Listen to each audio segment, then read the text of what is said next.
Quero saudar a Sua Alteza, o Dr. Bertrand e o Cardeal Burke, a pessoa dele, saúdo todo mundo, inclusive também nosso Duque Paul de Oldenburg. Uma satisfação tê-lo aqui e agradecer ao Instituto Plínio Correia de Oliveira esta oportunidade de trazer para vocês o que a ciência sabe realmente e que nós desconhecemos. Então, essa apresentação, ela mostra, primeiro, a variabilidade do clima nos últimos 420 mil anos do planeta Terra, mostrando que sempre esteve quente ou frio. Passamos depois, então, para a perspectiva da tendência do clima para esses próximos 10, 15 anos, que não é de aquecimento, e sim de resfriamento. Vamos comentar também sobre os modelos de clima, que são códigos ou programas de computador, que na realidade não representam os processos físicos que controlam o clima global, e esses modelos não conseguem reproduzir o clima atual. Tal forma que fica muito difícil acreditar no que eles estão prevendo para daqui a 100 anos. Ou 12 anos, como foi dito, que temos até 2030 para evitar que o planeta entre em colapso. E o último bloco, então vamos falar exatamente sobre o papel da Amazônia no clima global. Então, as pesquisas feitas na estação de Vostok, na Antártica, utilizando cilindros de gelo, mostram, um parênteses, no último 1 milhão de anos, os geólogos dizem que a Terra passou por 9 glaciações. Cada glaciação dura aproximadamente 100 mil anos, e são interrompidas por períodos mais quentes, que duram da ordem de 10 a 12 mil anos, como este que nós estamos vivendo agora, o chamado Holoceno. Então, essa pesquisa na Antártica mostrou que nas últimas eras glaciais, os interglaciais de 130 mil, 240 mil e 320 mil anos atrás, as temperaturas foram entre 6 a 10 graus centígrados mais elevadas do que o presente. O Homo sapiens provavelmente tem da ordem de 160 mil anos. Já passou por um período mais quente, como também passou por um período mais frio. No cume dessa última era glacial, há 15 mil anos atrás, as temperaturas estavam 10 graus abaixo do que está hoje. E o Homo sapiens, sem a tecnologia que temos hoje, conseguiu sobreviver, tanto assim que nós estamos aqui. Não é? Então, a Terra já esteve mais quente sem a presença do homem e sem sua interferência de suas atividades. Nos últimos 10 mil anos, aqui a gente pode resumir a história da nossa civilização. Cerca de 8 mil anos atrás, o chamado ótimo do Holoceno, as temperaturas estavam aí da ordem de 2 a 2,5 graus acima do que está hoje, e a agricultura se deixou de ser nômade e passou a ser uma agricultura fixa na região da Mesopotâmia, tá? Hoje o Iraque. Há 3.500 anos atrás, há um período também quente, chamado período Minoano. Os minoanos eram uma civilização que viviam aqui na ilha de Creta e que depois foi destruída pela erupção do vulcão Santorini. eles prestavam, por exemplo, serviços para os egípcios. Eram muito excelentes artesãos e a civilização egípcia cresceu nesse período quente. Mais tarde, o período romano quente, entre 400 a.C. até 300 depois de Cristo, que permitiu aos romanos, então, dominarem toda a Europa, desde o Oriente Médio até a Escandinávia e a costa norte da África, porque estava quente, a agricultura era pujante, todo mundo tinha o que comer e não tinham nem que se preocupar com os romanos presentes. Tá? Voltou a esfriar e entre 900 depois de Cristo e aproximadamente 1250 houve um novo período quente chamado medieval quente, que deu origem ao Renascimento. E também muita riqueza na época, que permitiu, por exemplo, o início da construção das grandes catedrais. Né? Todas as grandes catedrais europeias são do início desse período quente, 900 a 1250 anos. Notre-Dame de Paris, que infelizmente sofreu esse acidente algumas semanas atrás, é de 1100. Então era um período muito pujante, graças ao fato do clima estar quente. Então se produzia bem. Depois entramos na chamada pequena era do gelo, a pequena era glacial, que a partir de 1350, a Europa principalmente, onde se tem grande documentação, mas o globo como um todo, sofreu uma redução de temperatura que foi um verdadeiro caos. Por exemplo, a peste negra graçou na Europa. Estima-se que 70 milhões de pessoas tenham morrido por conta dessas pestes e desse período que trazia muita frustração de safra. O povo estava com fome.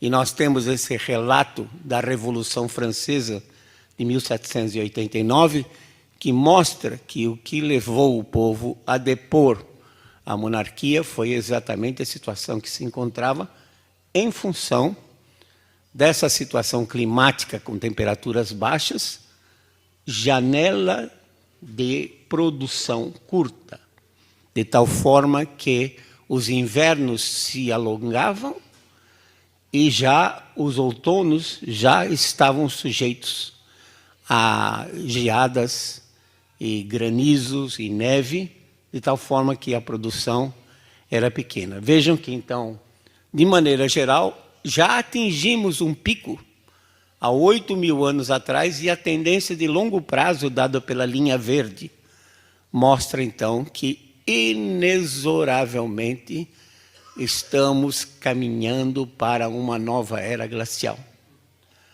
Mas ninguém precisa perder o sono por isso, porque provavelmente o pico dessa nova era vai acontecer daqui a 100.000 anos. Tá? E se alguém estiver vivo, tá, que procure resolver o problema no tempo devido. Mais recentemente, nesses últimos 100 anos, saímos então dessa pequena era glacial, que durou provavelmente até 1915, início do século XX. A partir daí, houve um aumento na temperatura, como mostra essa curva verde, que é a temperatura, e essa é uma série do Centro Hadley, da Inglaterra, não é minha. O Centro Hadley tem essa variação da temperatura, que mostra entre 1916 e 1945, houve um aumento na temperatura que foi devido à atividade solar. Aqui neste gráfico nós temos número de manchas solares, que quanto mais manchas o Sol tem, indica que ele está mais ativo. E essa série é do Observatório de Zurique, na Suíça, organizada já desde 1749, que mostra que o período de atividade solar, no início do século XX até a metade do século XX, foi o maior, mais intenso desses últimos 400 anos. E estudos paleoclimáticos mostram que esse ciclo, na verdade, esse período, foi mais intenso dos últimos 4.000 anos. Mostrando, então, que aquele aquecimento que nós tivemos entre 1916 e 1945 foi perfeitamente natural, podendo ser explicado pela atividade solar. O painel intergovernamental de mudanças climáticas, que tem a sigla de IPCC em inglês, e que é o maior órgão terrorista climático,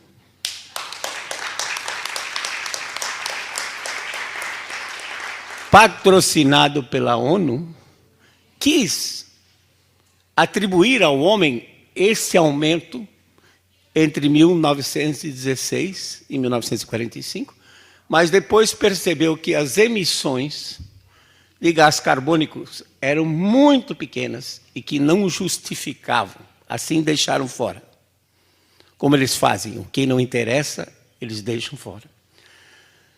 De 1946 a 75, notem que houve um resfriamento global.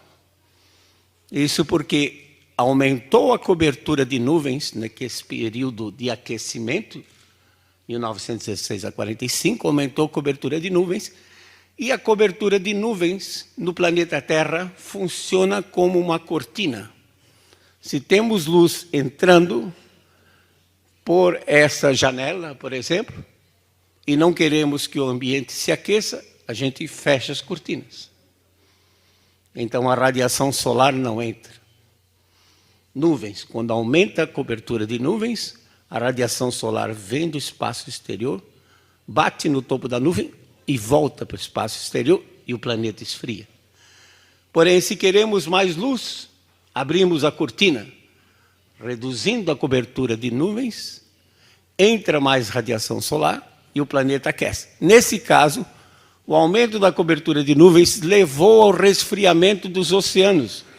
E veja o que acontecia na mídia naquela época. Eu vivenciei isso, porque eu estava fazendo meu doutorado na Universidade de Wisconsin, em Madison, e no inverno de 72 para 73, peguei temperaturas de 35 graus centígrados abaixo de zero, negativos. Desse período de resfriamento de 46 a 75, a mídia dizia o quê? The Big Freeze. Estamos indo para uma nova era glacial. Depois, em 76, a temperatura voltou a subir. Quer dizer, houve uma variação rápida, principalmente no Oceano Pacífico, que se aqueceu e começou a aquecer o globo. E aí entrou, a partir de 1988, com a criação do IPCC, começou toda essa histeria dizendo que as atividades humanas emitindo gás carbônico é que eram responsáveis por esse aquecimento. Mas aqui vocês veem claramente, lamentavelmente, este ano, 2019, completa 40 anos de dados de satélites. Uma Terra, um planeta que tem 4,6 bilhões de anos de existência, só tem 40 anos de dados que nos permite acompanhar o que está acontecendo no globo como um todo. E esses dados de satélite mostram, o SCIP foi um projeto internacional de cobertura de nuvens que mostra que de 1987 até 2000, a cobertura de nuvens, que é essa linha preta, diminuiu em 5%, permitindo maior entrada de radiação solar. Eu calculei, esse 5% representaria apenas 4 watts por metro quadrado.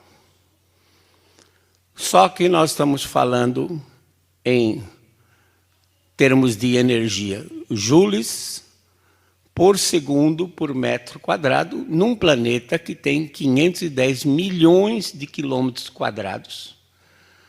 Ou seja, cada milhão de quilômetros quadrados, cada quilômetro quadrado tem 1 milhão de metros.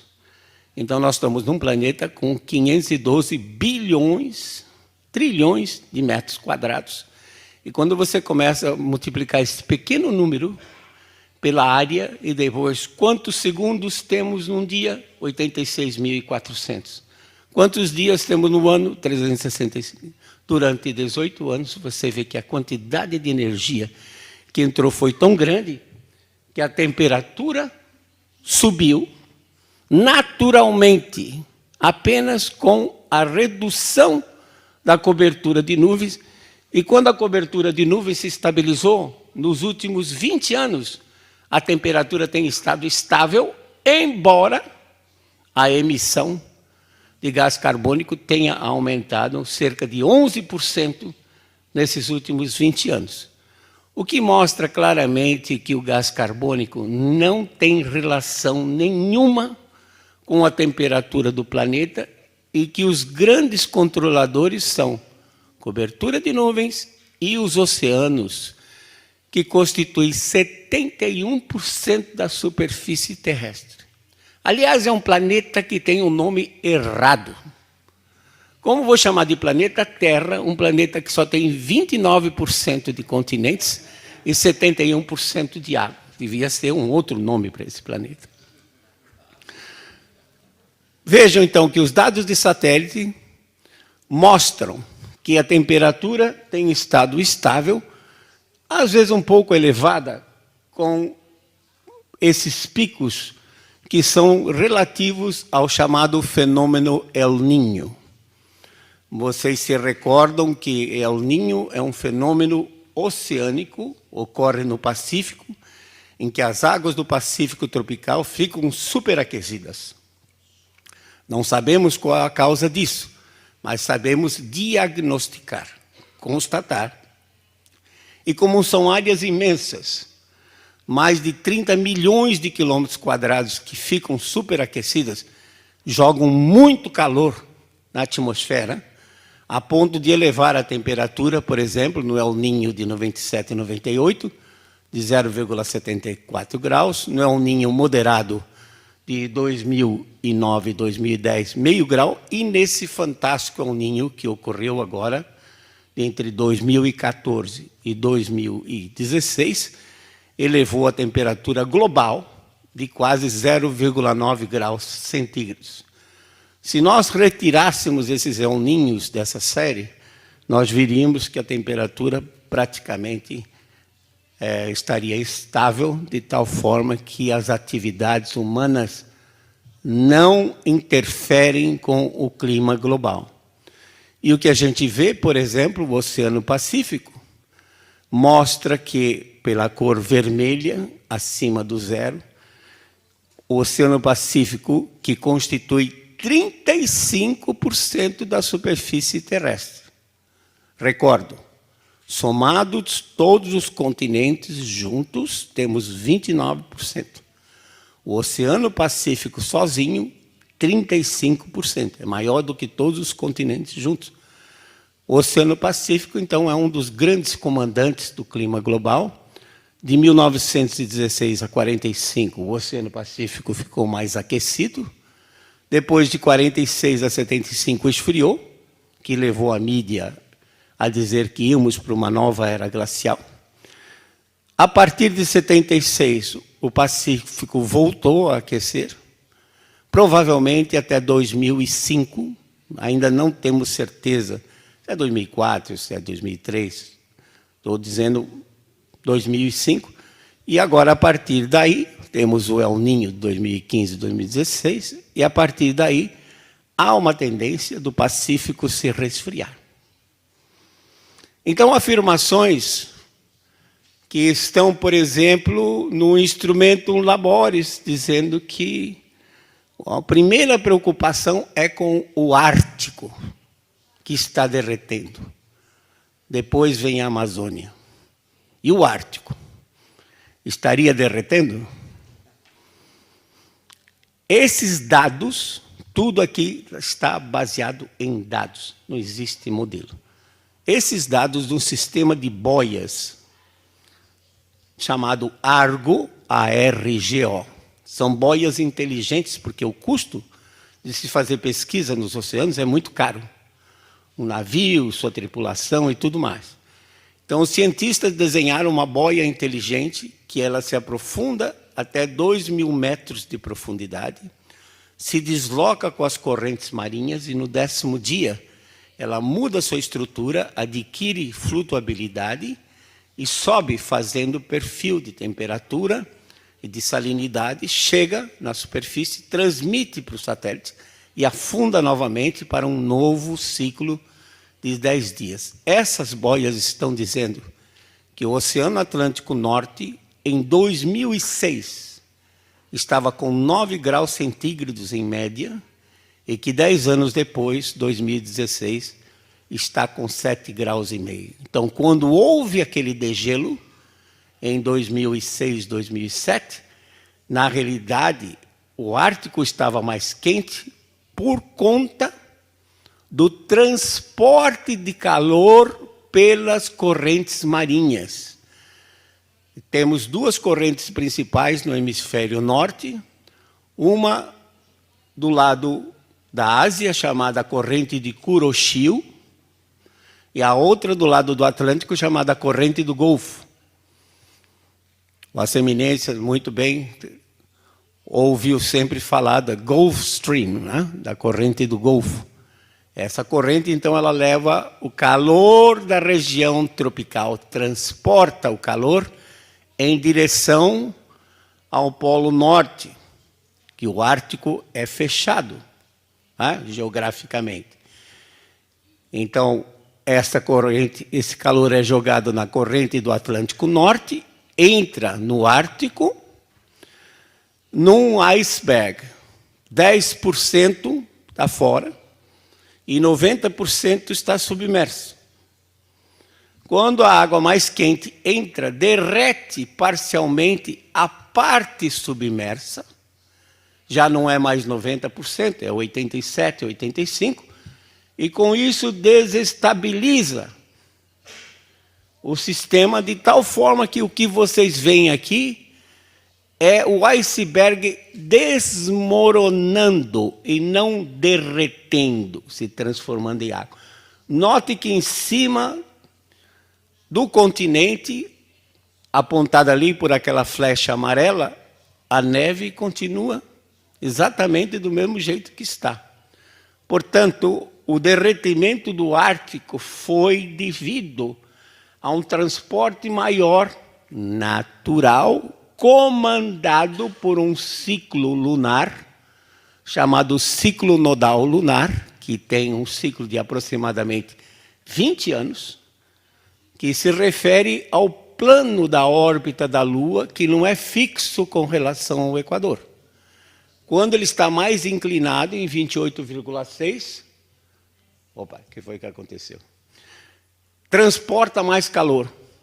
E já temos um registro na revista Monthly Weather Review, que é da Sociedade Americana de Meteorologia, American Meteorological Society, que descreve uma expedição norueguesa em novembro de 1922, chefiada pelo Dr. Adolf Royal, que fez sondagens, uma expedição oceanográfica fez sondagens no Ártico, até próximo do Polo Norte, 81 graus de latitude norte, e verificou que as águas estavam mais quentes.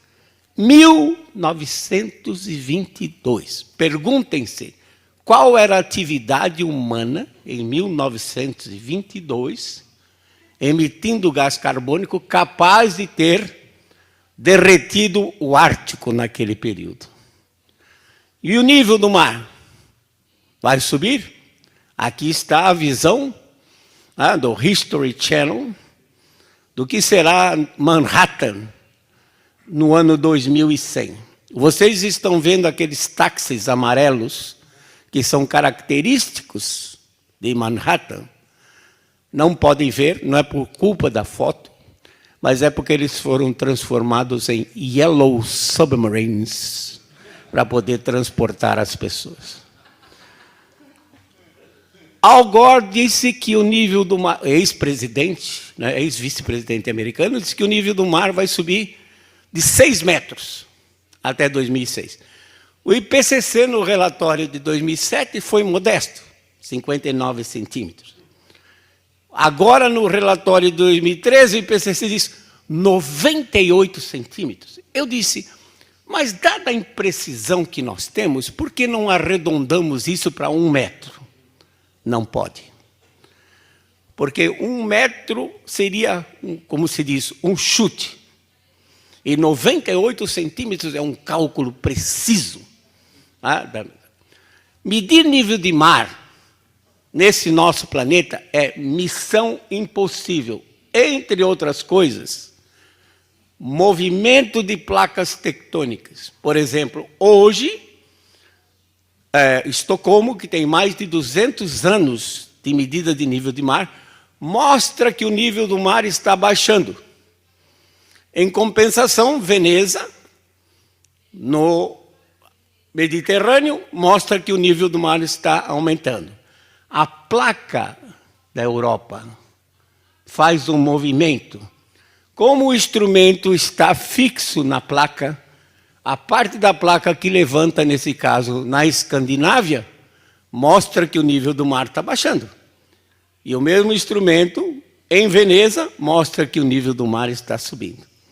Então, não há absolutamente comprovação nenhuma que o nível de mar esteja se acelerando nesses últimos anos. Não há evidência científica, porque é impossível você medir nível de mar num planeta cuja crosta se movimenta, composta de 20 grandes placas. E vocês vejam só uma curiosidade. Al Gore comprou essa mansão de 9 milhões de dólares, quando o mercado americano, em 2008, estava muito ruim. A mansão valia 25, ele comprou por 9 milhões de dólares. Em Montecito, na Califórnia, o que chama atenção? Esse imenso Pacífico que se estende para o oeste. Então, um indivíduo que acredita que o nível do mar vai subir de 6 metros, gasta 9 milhões de dólares para comprar uma casa ao nível do mar.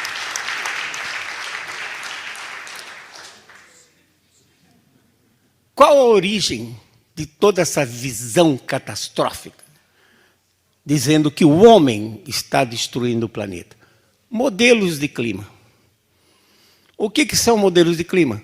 São meros códigos de computador que não conseguem reproduzir o clima global, em particular, nuvens e chuva. Como nós vimos, nuvens é muito importante para controlar a entrada da radiação solar.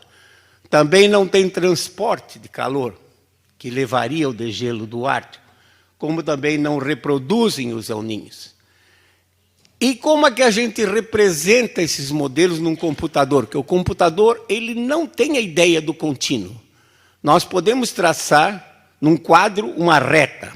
O computador não sabe o que é isso. Eu tenho que colocar pontos. Então ele vai interpretar aquela sequência de pontos como se fosse uma reta.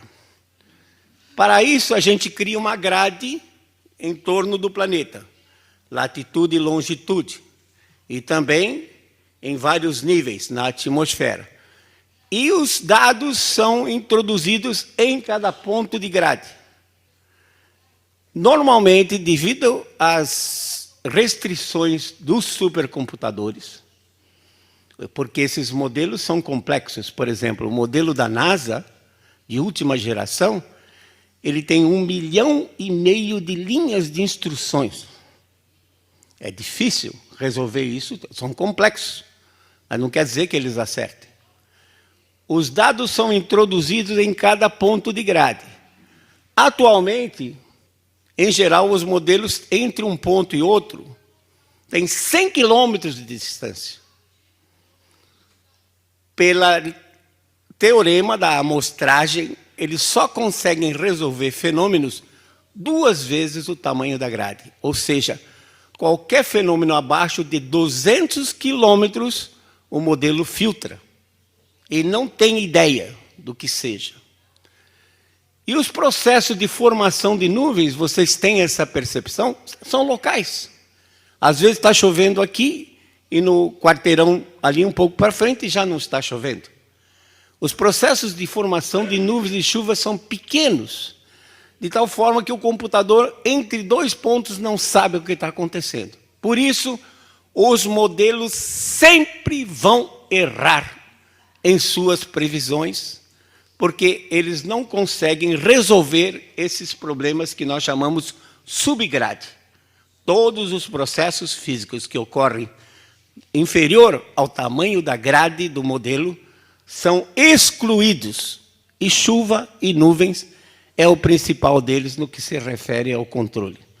Então, só como exemplo, na costa da América do Sul, nós sabemos, as observações indicam que, em geral, aquela região, em cima da corrente de von Humboldt, por exemplo, 70% do tempo está coberto com nuvens. Vejam, vários modelos, alguns não chegam nem a reproduzir, a dizer que tem 30% de nuvens. Portanto, os modelos não conseguem reproduzir a cobertura de nuvens, que é essencial. Modelo é bom? Então vamos fazer um teste. Eu tenho aqui os dados do aquecimento que ocorreu de 1916 a 1945. Dados registrados. Vamos ver se os modelos conseguem reproduzir isso que já foi observado. Olha, parece o que nós chamamos de um espaguete, né? Cheio de fios.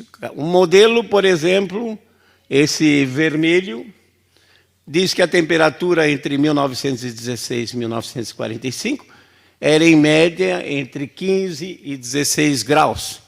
Enquanto o outro, aqui embaixo, diz que a temperatura estaria em torno de 12,3 graus. Quer dizer, entre os modelos, ou nesse caso foram 81 modelos, há uma divergência de mais de 3 graus centígrados.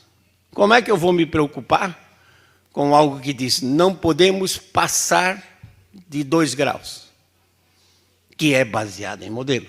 Ou então, nos próximos 10 anos, não podemos permitir que o clima aumente meio grau, quando os modelos não conseguem reproduzir isso. Muitas vezes o que eles fazem? Ajustam os modelos, dado um período, fazem com que o modelo reproduza aproximadamente o que foi observado e depois rodam o modelo para frente.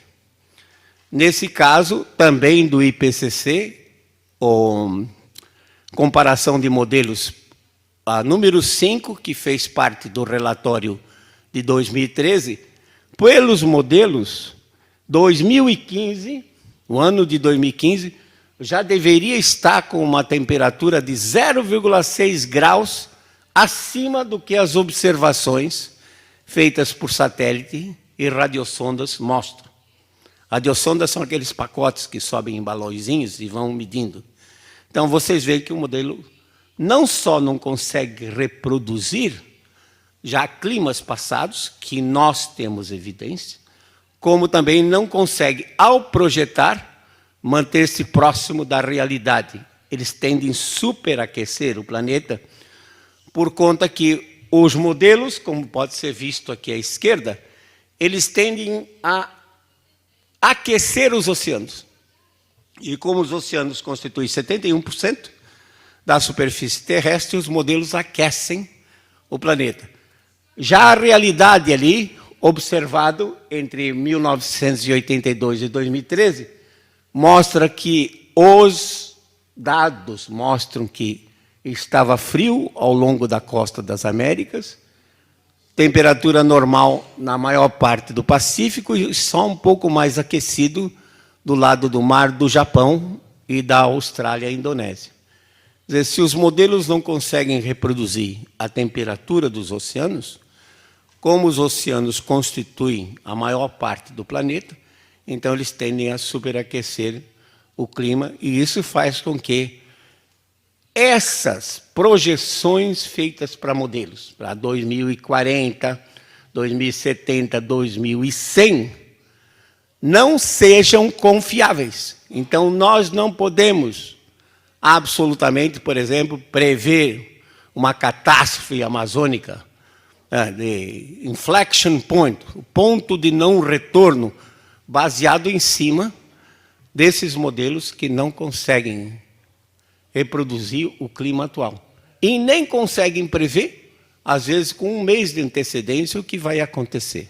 Por exemplo, fato real, modelos de clima não previram o inverno nos Estados Unidos neste ano, em que a temperatura na região de Chicago chegou a 40 graus negativos e fez com que toda aquela região do Corn Belt, do milho, e estados que plantam soja, como Indiana, Ohio, ficasse com solos congelados e logo depois recebessem chuvas torrenciais, que fez com que, então, os agricultores não pudessem plantar. Atrasaram o plantio durante 3 semanas e agora estão rezando para que não haja nenhuma geada forte agora nesse mês de outubro, ou nevasca que venha a impedir a colheita da soja e do milho. Modelos não conseguiram prever essa situação para os agricultores americanos. Como é que eu vou ter confiança no que estão prevendo para 2100? Aliás, é até fácil, né, de prever para 2100. Porque até lá vai estar todo mundo morto, ninguém vai cobrar de ninguém, e o dinheiro já foi gasto, né? Não vai ninguém para a cadeia, né? Infelizmente.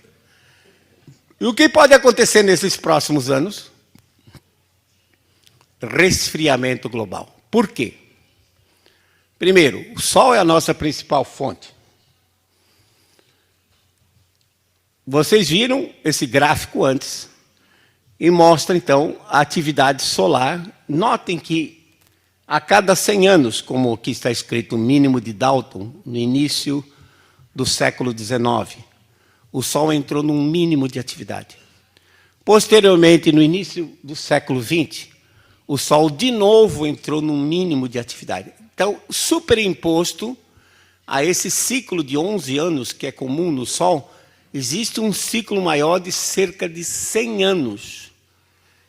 E os físicos solares dizem que esse próximo ciclo, que começa agora, 2019, vai ter um mínimo de atividade que pode ser até inferior ao que ocorreu há 200 anos atrás. O efeito não é direto, não reduz a radiação solar.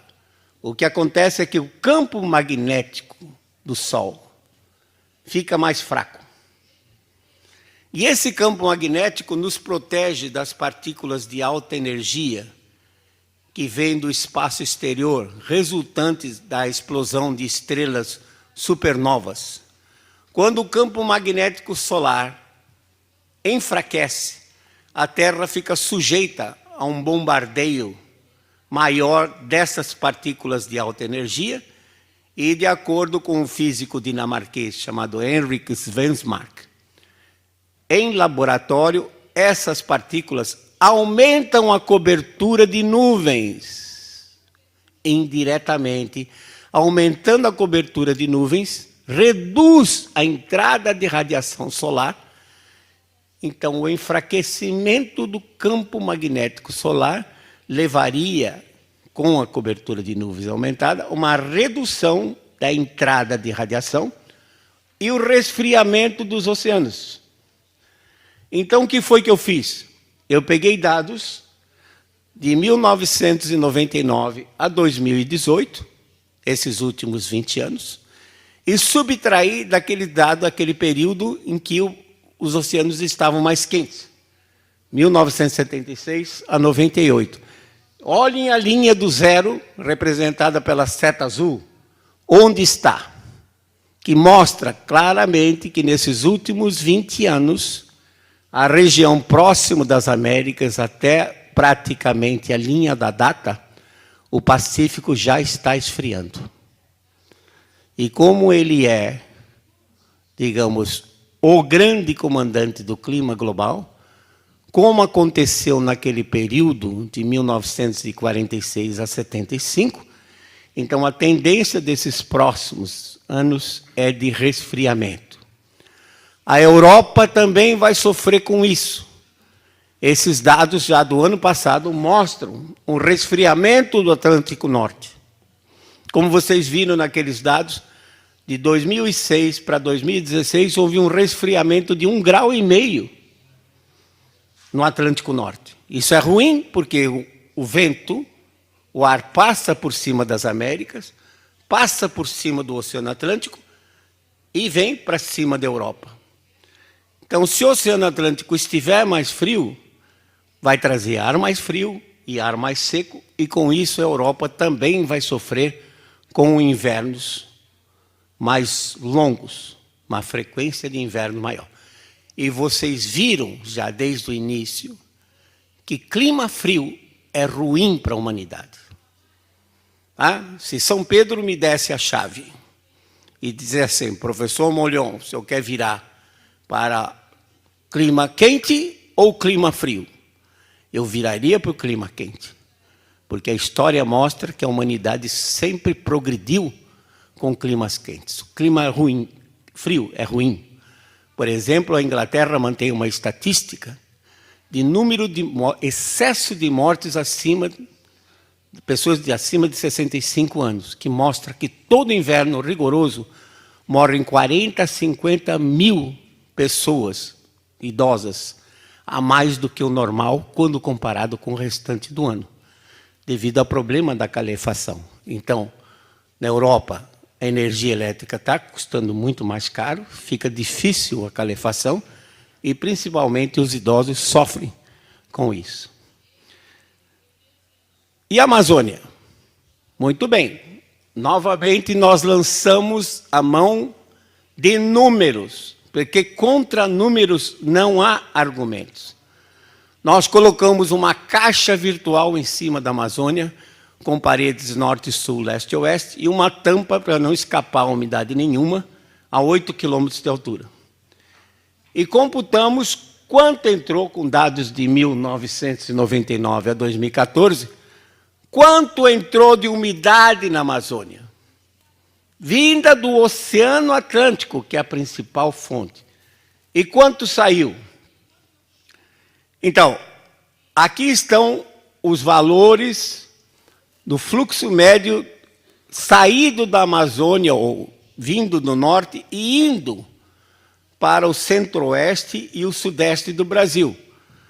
Porque o documento, o Instrumentum Laboris, diz que a Amazônia é responsável pela distribuição das chuvas no restante da América do Sul. Mentira! Esses dados mostram que durante a seca severa que nós tivemos em 2014, que uma cidade como São Paulo ficou sem água, foi o maior fluxo registrado nesse período de dados. Então, não faltou umidade vinda, faltou um mecanismo capaz de transformar aquela umidade em chuva, que não existia, e que depois eu posso entrar em detalhes para quem queira saber. Mas não houve falta de umidade, portanto, o desmatamento da Amazônia, que, como foi bem dito aqui, não é do bioma amazônico. Existe, por causa de incentivos fiscais, uma região chamada Amazônia Legal, que é de 5,2 milhões de quilômetros quadrados. Mas nessa região Amazônia Legal, no Brasil, apenas 65% é bioma amazônico. Os outros 35% são floresta de transição, cerradão e cerrado, e são essas que estão sob a pressão antrópica. E nessas é que você vê fogo. Conforme Sua Alteza falou aqui, é impossível você queimar floresta, na floresta tropical chuvosa, que chove 330 dias por ano. Você não consegue queimar, está sempre úmido. O pior ano, da pior seca que nós tivemos ultimamente no centro-oeste e no sudeste, não foi por falta de umidade, mas sim de um mecanismo capaz de transformar isso. Então, em números redondos, números aproximados, entra do Oceano Atlântico 500 mil metros cúbicos por segundo. Veja, 500 milhões de litros na forma de umidade entram. Na floresta, em cima da Amazônia, 80% disso, 400 mil, são convertidos em chuva. 100 mil passa direto. Dos 400 mil que são convertidos em chuva, 200 mil metros cúbicos por segundo sai pelo rio, devolvido para o Oceano Atlântico. E os outros 200 mil são reciclados pela evapotranspiração das árvores, de tal forma que, somado os 100 mil com os 200 mil da evapotranspiração, que é o número 4, teremos então um fluxo de saída para o sul e sudeste de 300 mil metros cúbicos por segundo.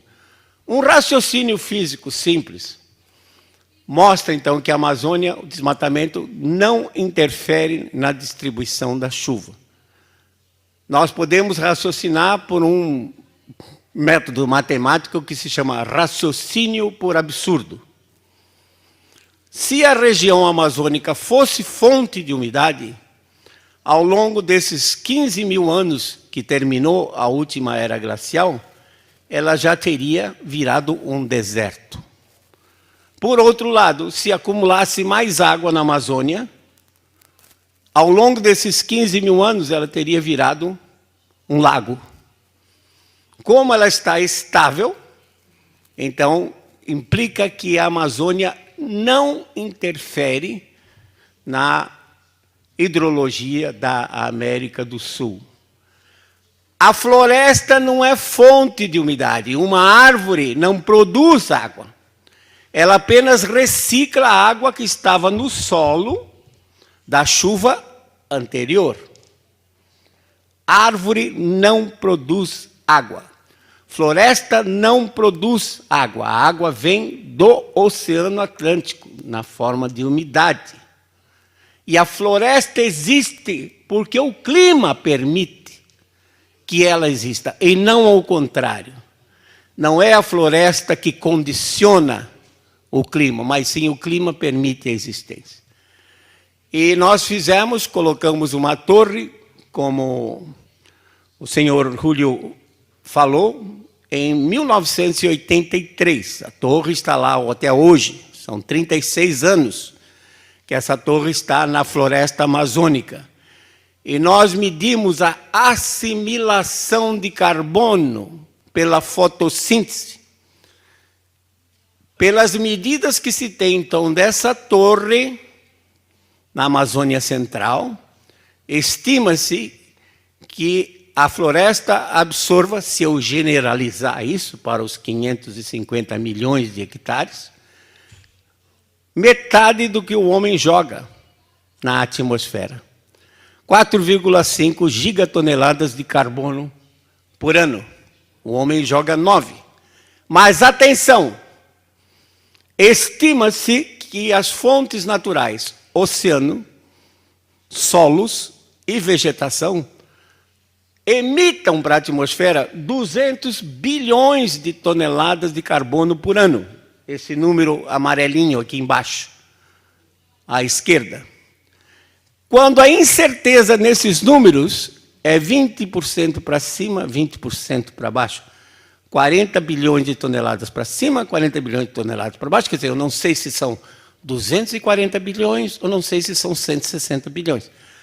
A barra de incerteza hoje é 80 bilhões de toneladas. E o homem só coloca 9.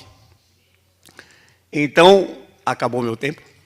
Então, vocês veem que, na realidade, a Amazônia absorve por fotossíntese, sim, uma parte.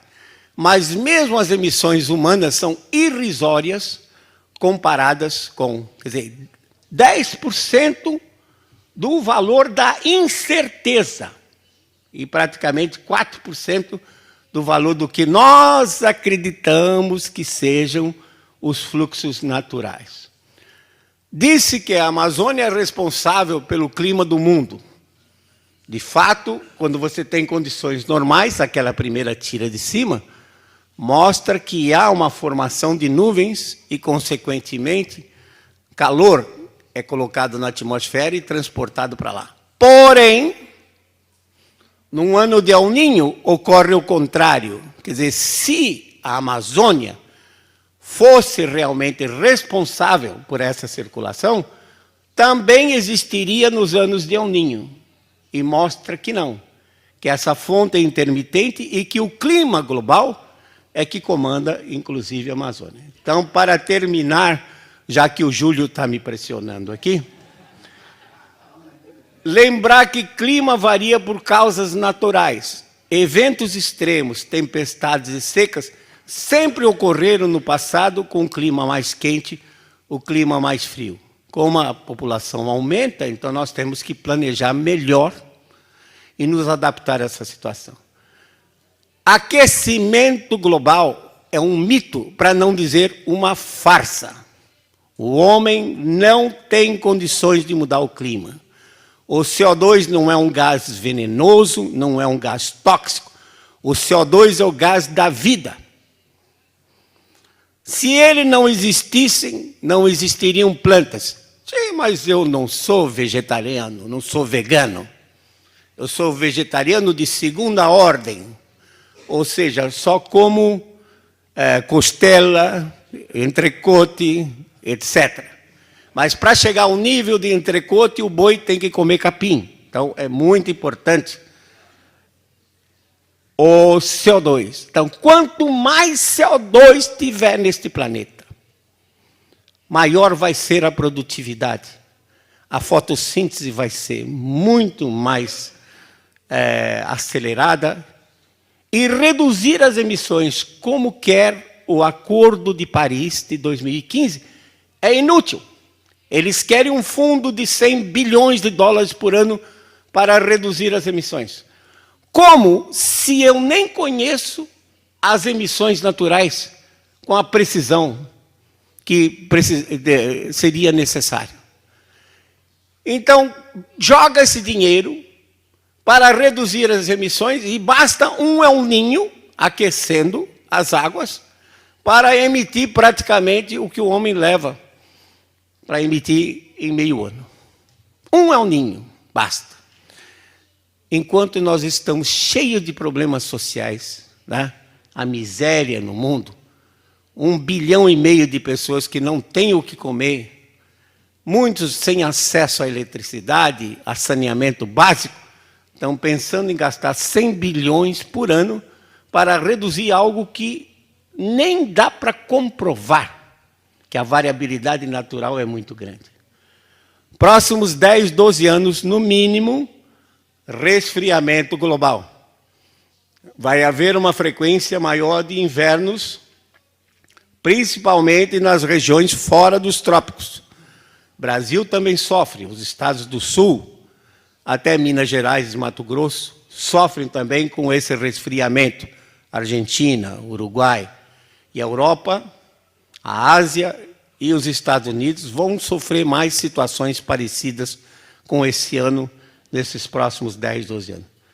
Lembrar que a floresta não produz água, apenas recicla a água da chuva de tal forma que, se não chover, não tem água para reciclar. Aliás, a física leva-nos à conclusão seguinte: quando o vento vem em cima do oceano, o oceano é uma superfície lisa. Ele encontra a atmosfera, a floresta é uma superfície rugosa. É como se fosse um carrinho elétrico andando em cima de um piso liso, de uma cerâmica, e sobe para cima de um tapete. Ele dá aquela parada. A mesma coisa acontece com o vento. Vento nos baixos níveis, em cima do oceano, é acelerado, entra para cima da floresta, dá aquela brecada, e parte disso se transforma em convecção, movimento vertical. Se eu retirar a floresta, uma hipótese absurda, que ninguém defende a retirada da floresta, mas se eu retirar a floresta, a superfície vai ficar mais lisa, o vento vai se acelerar nos baixos níveis e vai haver maior transporte de umidade para o centro-oeste e para o sudeste. Assim que, na realidade, a floresta é um empecilho para as chuvas e não o contrário. Então, o desmatamento absolutamente não interfere. E um ponto importante, confundem mudanças climáticas com conservação ambiental. A conservação ambiental não tem nada a ver com o clima. Ela é de extrema necessidade para o ser humano. Temos um planeta vizinho, planeta Vênus, mais ou menos perto, mas a temperatura de superfície é 470 graus centígrados acima de zero. Positivo. Convenhamos que muito quente. Não há cerveja no mundo capaz de baixar isso. Por outro lado, se vamos a um outro planeta também próximo, Marte, temperatura 52 graus negativos. Não tem oceanos, não tem praias. Fica muito difícil. Nem oxigênio tem, fica difícil viver num planeta. Então vamos conservar esse nosso planeta, porque aí a gente consegue, já conhece, fica mais barato a gente viver aqui. Então, a conservação é uma necessidade da sobrevivência da espécie humana no planeta, mas é independente. Se aquecer 5 graus, como Al Gore quer que aqueça, vai ter que conservar. E se esfriar, como eu acho que vai esfriar nesses próximos anos, também tem que conservar. Então, não se pode confundir conservação ambiental com mudanças no clima. E vamos lembrar das palavras de Francis Bacon, que é muita pretensão um homem achar que ele pode mudar o clima. Nós não podemos comandar a natureza. Nós podemos apenas nos adaptar a obedecer o que ela nos impõe. Muito obrigado. Desculpe de ter passado um pouquinho de tempo.